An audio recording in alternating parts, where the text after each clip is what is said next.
ನಮಸ್ಕಾರ, welcome back to ಮತ್ತೊಂದು ಹೊಸ ವಿಡಿಯೋ. ಗೈಸ್, ಇವತ್ತು ಶನಿವಾರ, ಮಿತ್ತುಗೆ ಸ್ಕೂಲ್ ಇರಲ್ಲ. ಶನಿವಾರ ಮತ್ತು ಭಾನುವಾರ ರಜೆ ಇರುತ್ತೆ. ಸೊ ಸ್ವಲ್ಪ ಲೇಟಾಗಿ ಎದ್ದು ಫಸ್ಟ್ಗೆ ನಾನು ಮಾಡೋ ಕೆಲಸ ಬ್ರಷ್ ಮಾಡಿ ಫೇಸ್ ವಾಶ್ ಮಾಡ್ಕೊಂಬಂದು ಸ್ವಲ್ಪ ಹೇರ್ ಎಲ್ಲ ಕೋಮ್ ಮಾಡಿ ನೆಕ್ಸ್ಟು ಸ್ವಲ್ಪ ಸನ್ಸ್ಕ್ರೀನ್ ಎಲ್ಲ ಹಾಕ್ಕೊಂಡು ಮತ್ತೆ ಏನೇನೆಲ್ಲ ಕೆಲಸ ಮಾಡ್ತೀನಿ ಅಂತ ವಿಡಿಯೋ ಕೊನೆವರೆಗೂ ನೋಡಿ, ಗೊತ್ತಾಗುತ್ತೆ. ಹಾಗೆ ಯಾರೆಲ್ಲ ಚಾನಲ್ನ ಸಬ್ಸ್ಕ್ರೈಬ್ ಮಾಡ್ದಿರಾ ವಿಡಿಯೋ ನೋಡ್ತಿದ್ದೀರಾ, ಪ್ಲೀಸ್ ಚಾನಲ್ನ ಸಬ್ಸ್ಕ್ರೈಬ್ ಮಾಡಿ, ನಿಮ್ಮ ಫ್ರೆಂಡ್ಸ್ ಆ್ಯಂಡ್ ಫ್ಯಾಮಿಲಿ ಜೊತೆ ಶೇರ್ ಮಾಡಿ. ಸೊ ಬನ್ನಿ, ಇವಾಗ ಏನೆಲ್ಲ ನಾನು ಫೇಸ್ ಹಾಕ್ತೀನಿ ನೋಡೋಣ. ಫಸ್ಟ್ಗೆ ನಾನು ಸನ್ಸ್ಕ್ರೀನ್ ಹಾಕ್ತೀನಿ.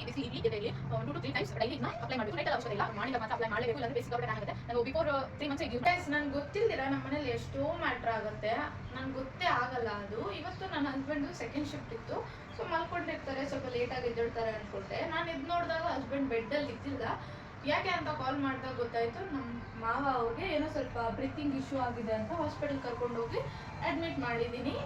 ಇನ್ನು ICU ಅಲ್ಲಿ ಇದ್ದಾರೆ, ಏನು ಕಂಡೀಷನ್ ಏನು ಹೇಳಿಲ್ಲ ಅಂತ ಹೇಳಿದ್ರು. ಸೊ ಇವಾಗ ನನಗೆ ಜಸ್ಟ್ ಕಾಲ್ ಮಾಡಿದಾಗ ಇನ್ಫಾರ್ಮೇಷನ್ ಸಿಕ್ತು. ಸೊ ನನಗೆ 1.5 year ಮಗು ಇರೋದ್ರಿಂದ ನೈಟೆಲ್ಲ ಸ್ವಲ್ಪ ಟಾರ್ಚರ್ ಮಾಡ್ತಾನೆ. ಸೊ ನನಗೆ ನೈಟಲ್ಲಿ ನಿದ್ದೆ ಚೆನ್ನಾಗಾಗಿರಲ್ಲ, ಬೆಳಿಗ್ಗೆನೇ ಸ್ವಲ್ಪ ಹೊತ್ತು, ಈಗ ಸ್ಯಾಟರ್ಡೆ ಬೇರೆ ಆಗಿರೋದ್ರಿಂದ ಸ್ವಲ್ಪ ಜಾಸ್ತಿ ಮಲಗ್ತಾಳೆ ಅಂದ್ಬಿಟ್ಟು ಪಾಪ ನಾನು ಡಿಸ್ಟರ್ಬ್ ಮಾಡ್ತೀರಾ, ನಂಗೆ ಏನೋ ಹೇಳ್ತೀರಾ ಕಾರ್ ತೊಗೊಂಡು ನಮ್ಮ ಅತ್ತೆ ಮಾವ ಹಸ್ಬೆಂಡ್ ಮೂವರು ಹೋಗ್ಬಿಟ್ಟಿದ್ದಾರೆ. ಸೊ ನಾನು ಇವಾಗ ಎಲ್ಲೋ ಮನೆ ಹತ್ರ ಸಮ್ಟೈಮ್ಸ್ ಎದ್ಬಿಟ್ಟು ಮನೆ ಹತ್ರ ಹೋಗಿರ್ತಾರೆ, ಅರ್ಲಿ ಮಾರ್ನಿಂಗೇ ಎದ್ದು ಅಲ್ಲೇನಾದರೂ ಹೋಗಿರ್ಬೋದು ಅಂತ ಮಕ್ಕಳು ಕೂಡ ಎದ್ದು ಕೆಳಗಡೆ ಹೋಗಿದ್ದಾರೆ. ನಾನಿನ್ನು ಕೆಳಗಡೆ ಕೂಡ ಹೋಗಿಲ್ಲ, ಏನಾಯಿತು ಮನೇಲಿ ಅಂತ ಮ್ಯಾಟ್ರು ಗೊತ್ತಿಲ್ಲ. ಸೊ ಸಡನ್ನಾಗಿ ಇವಾಗ ರೆಡಿ ಆಗಬೇಕಿದ್ರೆ ನಂಗೆ ಕಾಲ್ ಬಂತು, ನಾನು ಸನ್ಸ್ಕ್ರೀನ್ ಅಪ್ಲೈ ಮಾಡ್ತೀನಲ್ಲ, ಅವು ಹೋಲ್ಡ್ ಮಾಡಿ ಹೋಗಿ ಮಾತಾಡಿದ್ರೆ ಹಸ್ಬೆಂಡ್ ಈ ಥರ ಹೇಳಿದರು. So yes, hoping for best, ಏನೋ ಆಗಿರ್ಬಾರ್ದು, ಬೇಗ ಹುಷಾರಾಗಿ ಮನೆಗೆ ಬರಲಿ ಅಷ್ಟೇ. ಇವತ್ತು ಕಂಪ್ಲೀಟ್ ವರ್ಕ್ಲೋಡ್ ಎಲ್ಲ ನನ್ನ ಮೇಲೇ. ನಮ್ಮ ಅತ್ತೆ ಇದ್ದರೆ ನನಗೆ ಅಷ್ಟೊಂದು ಕೆಲಸ ಇರಲ್ಲ, ಬಿಕಾಸ್ ನಾನು ಮೇಲೆ ಮಾತ್ರ ಕೆಲಸ ಮಾಡ್ಕೊಳ್ತೀನಿ. ಒಂದು ಕೆಳಗಡೆ ಹೋಗಿ ನೆಲ ಬಿಡಿಸೋದು, ರಂಗೋಲೆ ಬಿಡಿಸೋದು ಇದೇನು ನನಗಿರಲ್ಲ, ಅದೆಲ್ಲನೂ ನಮ್ಮ ಅತ್ತೆನೇ ಮಾಡ್ಕೊಳ್ತಾರೆ. ಅವ್ರಿಲ್ಲ ಅಂದರೆ ಮನೇಲಿ ನಾನು ಮಾಡ್ಕೊಳ್ತೀನಿ, ಮಾಡ್ಕೊಳ್ಳಲ್ಲ ಅಂತ ಅಲ್ಲ, ನನಗೂ ಮಾಡೋಕ್ಕೆ ಬರುತ್ತೆ. ಬಟ್ ಮಕ್ಕಳನ್ನ ಹಾಕ್ಕೊಂಡು ಅವ್ರ ಜೊತೆ ಇದ್ಕೊಂಡು ಅವ್ರನ್ನ ಸಂಭಾಳಿಸ್ಕೊಂಡು ಇವಾಗ ನಾನು 5th ಫ್ಲೋರ್ಗೆ ಹೋಗಬೇಕು, ಸಾರಿ 4th ಫ್ಲೋರ್ ಮೋಲ್ಡ್ ಮೇಲೆ ಹೋಗಬೇಕು. ಅಲ್ಲಿ ಎಲ್ಲ ನೆನೆ ಗೋಡೆ ಕಟ್ಟಿದ್ದಾರೆ, ಪಿಲ್ಲರ್ ಹಾಕಿದ್ದಾರೆ, ಅದಕ್ಕೆಲ್ಲ ನೀರು ಹಾಕಬೇಕು. ಮತ್ತು ಎಲ್ಲ ಫ್ಲೋರಲ್ಲೂ ಕಿಚನ್ ಸೆಟಪ್ನ ಸ್ಟಾರ್ಟ್ ಮಾಡಿದ್ರು, ಅಲ್ಲೆಲ್ಲ ವಾಲ್ನ ಕಟ್ಟಿದ್ದಾರೆ, ಅದೆಲ್ಲದಕ್ಕೂ ನಾನು ನೀರು ಹಾಕಬೇಕು. ಸೊ 4th ಫ್ಲೋರ್ಗೆ ಆಲ್ಮೋಸ್ಟ್ 12 ಮನೆಗೆ ನಾನು ನೀರು ಹಾಕೊಂಡು ಬರೋಕ್ಕೆ ನನಗೆ ಹೆಚ್ಚು ಕಡಿಮೆ 2 hours ಬೇಕಾಗುತ್ತೆ. 2 hours ಮಕ್ಕಳನ್ನ ಯಾರು ನೋಡ್ಕೊಳ್ತಾರೆ ಅನ್ನೋದೇ ಕಷ್ಟ. ಈ ಥರ ಎಲ್ಲ ಮೂಮೆಂಟ್ಸ್ ಆಗುತ್ತಲ್ಲ ಮನೇಲಿ, ಅವಾಗ ಗೊತ್ತಾಗುತ್ತೆ ಮನೇಲಿ ಅತ್ತೆ ಮಾವನ ವ್ಯಾಲ್ಯೂ ಏನಂತ. ಸೊ ಎಸ್, ನಮ್ಮ ಅತ್ತೆ ಮಾವ ತುಂಬ ಒಳ್ಳೆಯವರು, ಯಾವಾಗೂ ನನ್ನ ಮಕ್ಕಳನ್ನ ಚೆನ್ನಾಗಿ ನೋಡ್ಕೊಳ್ತಾರೆ. ಹಾಗೇನಿಲ್ಲ ಬೇರೆಯವ್ರ ಥರ ನಿಮ್ಮ ಮಕ್ಕಳನ್ನ ನೀವೇ ನೋಡ್ಕೊಳ್ಳಿ, ನೀವೇ ಓದಿಸಿ, ನೀವೇ ಮಾಡಿ, ಆ ಥರ ನಮ್ಮ ಮನೇಲಿ ಏನೂ ಇಲ್ಲ. ಇನ್ಫ್ಯಾಕ್ಟ್ ನನಗಿನ್ನ ಚೆನ್ನಾಗಿ ಅವರೇ ಅವ್ರಿಬ್ಬರನ್ನು ನೋಡ್ಕೊಳ್ತಾರೆ. ಅವರಿದ್ದರೆ ಮನೇಲಿ ನನಗೆ ಯಾವುದೇ ಪ್ರಾಬ್ಲಮ್ ಇಲ್ಲ, ಅವರಿಲ್ಲ ಅಂದರೆ ಎಸ್ ಆಫ್ಕೋರ್ಸ್ ಕಂಪ್ಲೀಟ್ ಮನೆಯೇ ನನ್ನ ತಲೆ ಮೇಲೆ ಬಂದುಬಿಟ್ಟಿರುತ್ತೆ. ಇವತ್ತು ಅದೇ ಸಿಚುವೇಶನ್, ನೋಡೋಣ ನನ್ನ ಕೈಲಿ ಎಷ್ಟಾಗುತ್ತೆ ಅಷ್ಟು ಮಾಡ್ತೀನಿ. ಆಗದೆ ಇರೋದನ್ನ ಸ್ಟ್ರೆಸ್ ತೊಗೊಳ್ಳಲ್ಲ, ಬಿಕಾಸ್ ಆಲ್ರೆಡಿ ನಾನು ಯಾವ ಥರ ಇದ್ದೀನಿ ನೋಡಿಲ್ಲ. ಇನ್ನು ಸ್ಟ್ರೆಸ್ ತೊಗೊಂಡು ಇನ್ನು ನಾನು ವೆಯ್ಟ್ ಲಾಸ್ ಆಗಿ ನಾನೊಂದು ಹಾಸ್ಪಿಟಲ್ ಸೇರಿಕೊಂಡು ಅದೆಲ್ಲ ಬೇಡ. ಆಂಟಿ ಹಾಯ್ ಗಾಯ್ಸ್, ಏನು ಹಾಯ್ ಗಾಯ್ಸ್, ಮುಟ್ಬಾರ್ದದ್ನ ಮುಟ್ಕೊಡ್ದು, ಮುಟ್ಟಿದ್ರೆ ಹೊಡಿತೀನಿ. ಇಲ್ಲೇ ಕಿಟ್ಕಿಲ್ ನೋಡು, ಯಾರು ಬಂದವ್ರು ನೋಡು, ಕಿಟ್ಕಿಲ್ ನೋಡು, ಮುಟ್ಬಾರ್ದು ಸರಿ. ಬಲಿ ಬಾ.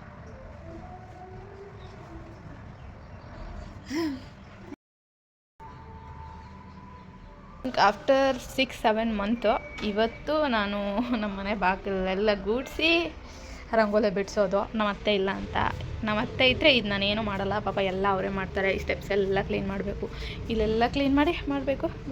ನಮ್ಮ ಮನೇನ ಇದೇ ಪೊರ್ಕೆಲ್ಲಿ ತಳ್ತಾರೆ ಡೈಲಿ. ನನಗೆ ಈ ಪೊರ್ಕೆಲ್ಲ ಹಿಡಿಯೋಕ್ಕೆ ಬರಲ್ಲ ಸರಿಯಾಗಿ, ಇದೇನೋ ಈ ಥರ ಇಟ್ಕೋಬೇಕಂತೆ. ಓಕೆ, ಏನೋ ಬಂದಂಗೆ ಇವತ್ತು ಕಂಪ್ಲೀಟ್ ನಾನೇ ಮನೇನ ಟೇಕ್ ಮಾಡ್ತೀನಿ. ಇವನೊಬ್ಬ ಬಂದ ನಾನು ಹಿಂದೆ, ನೀನು ಅಲ್ಲಿ ಆಚೆ.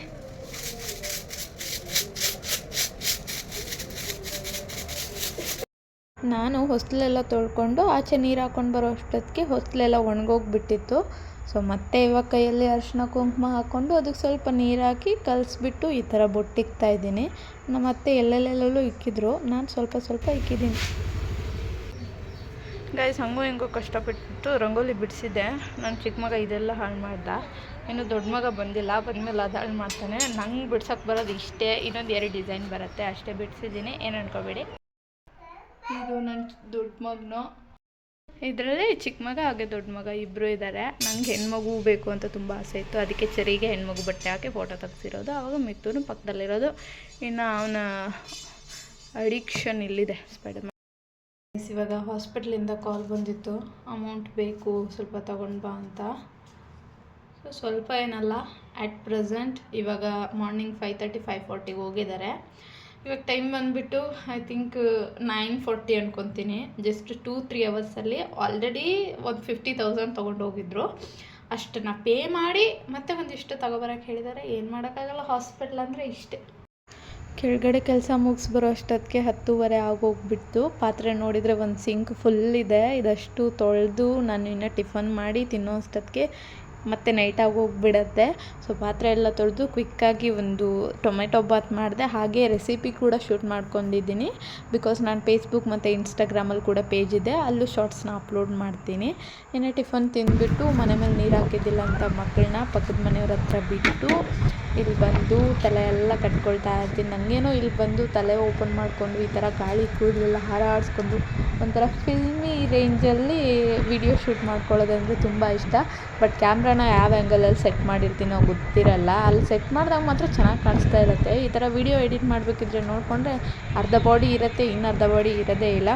ಬಟ್ ಎನಿವೇ ಆಗಿರೋದ್ರಲ್ಲಿ ಟ್ರೈ ಮಾಡಿಕೊಂಡು ಏನೋ ಒಂದು ಮಾಡ್ತಾಯಿರ್ತೀನಿ. ನೀರೆಲ್ಲ ಹಾಕಿ ಬರೋ ಅಷ್ಟೊತ್ತಿಗೆ ಸಾಯಂಕಾಲನೇ ಆಗೋಗ್ಬಿಡ್ತು. ಸೊ ಒಂದು 4 ಗಂಟೆ ಹಂಗೆ ಜಿಟಿ ಮಳೆ ಬರ್ತಾಯಿತ್ತು. ಮಳೆಯಲ್ಲಿ ಒಂದು ಬಿಸಿ ಬಿಸಿ ಕಾಫಿ ಮಾಡಿಕೊಂಡು ಕುಡಿಯೋ ಅಷ್ಟರಲ್ಲಿ ಹಸ್ಬೆಂಡ್ ಕೂಡ ಬಂದರು. ಪಾಪ ಹಾಸ್ಪಿಟ್ಲಿಂದ ಟೆನ್ಷನಾಗಿ ಬಂದಿದ್ದರು ಅಂತ ಸ್ವಲ್ಪ ಕಾಡಿಸ್ತಾ ಇದ್ದೆ, ಅದು ಇದು ಅಂತ, ಸ್ವಲ್ಪ ಹಾಸ್ಪಿಟಲ್ ಟೆನ್ಷನಿಂದ ಆಚೆ ಬರಲಿ ಅಂತ. ಸೊ ನೈಟ್ ಡಿನ್ನರ್ಗೆ ನಾನಿಲ್ಲಿ ಮೊಸರು ಬಜ್ಜಿ ಮಾಡಿದ್ದೀನಿ. ಇದರಲ್ಲಿ ನಾನು ಯಾವುದೋ ಕಾಯಿ ಹಾಕಿದ್ದೀನಿ, ಮರ್ತೋಗಿದ್ದೀನಿ. ಒಟ್ಟಿನಲ್ಲಿ ಚೆನ್ನಾಗಿತ್ತು. ಇದು ರೆಸಿಪಿನ ಶೂಟ್ ಮಾಡ್ಕೊಂಡಿದ್ದೀನಿ. ಇದು ನೆಕ್ಸ್ಟ್ ವ್ಲಾಗಲ್ಲಿ ಬರುತ್ತೆ. ಸೊ ಯಾರಿಗಾದ್ರೂ ಇಂಟ್ರೆಸ್ಟ್ ಇದ್ದರೆ ರೆಸಿಪಿ ಅಂತ ಕಮೆಂಟ್ ಮಾಡಿ, ನಿಮಗೆ ರೆಸಿಪಿ ಸಿಗುತ್ತೆ. ಇನ್ನು ಎಲ್ಲ ಮುಗ್ದಾದ್ಮೇಲೆ ರಿಟರ್ನ್ ಮತ್ತೆ ನೈಟಲ್ಲಿ ಹೊಸ ಮನೆ ಮೇಲೆ ಹೋಗಿ ಸ್ವಲ್ಪ ಹೊತ್ತು ಟೈಮ್ ಸ್ಪೆಂಡ್ ಮಾಡೋದೇ ಡೈಲಿ ರೂಟೀನ್ ಆಗೋಗ್ಬಿಟ್ಟಿದ್ದೆ ನನಗೂ ಹಸ್ಬೆಂಡ್ಗೂ. ಹಾಗೆ ಸ್ವಲ್ಪ ನೀರು ಕೂಡ ಹಾಕ್ತಾಯಿದ್ರು. ಇದಾಗಿತ್ತು ನನ್ನ ಕಂಪ್ಲೀಟ್ ಡೇ. ಸೊ ವಿಡಿಯೋ ನಿಮ್ಗೆ ಇಷ್ಟ ಆದರೆ ಲೈಕ್, ಶೇರ್, ಕಮೆಂಟ್ ಮಾಡಿ. ಹಾಗೆ ಸಬ್ಸ್ಕ್ರೈಬ್ ಕೂಡ ಮಾಡಿ. ನಿಮ್ಮ ಫ್ರೆಂಡ್ಸ್ ಆ್ಯಂಡ್ ಫ್ಯಾಮಿಲಿ ಜೊತೆ ಶೇರ್ ಮಾಡಿ. ಮೋಸ್ಟ್ಲಿ ಯಾರೂ ನನ್ನ ವಿಡಿಯೋ ಇಲ್ಲಿವರೆಗೂ ನೋಡಲ್ಲ, ನನಗೆ ಗೊತ್ತು. 2 minutes 3 minutes last. In case ನೀವು ನೋಡಿದರೆ ಒಂದು ಕಮೆಂಟ್ ಮಾಡಿ. ಸೊ ಅಟ್ಲೀಸ್ಟ್ ಒಬ್ಬರಾದರೂ ನೋಡ್ತಾರನ್ನೋ ಖುಷಿ ಆಗುತ್ತೆ.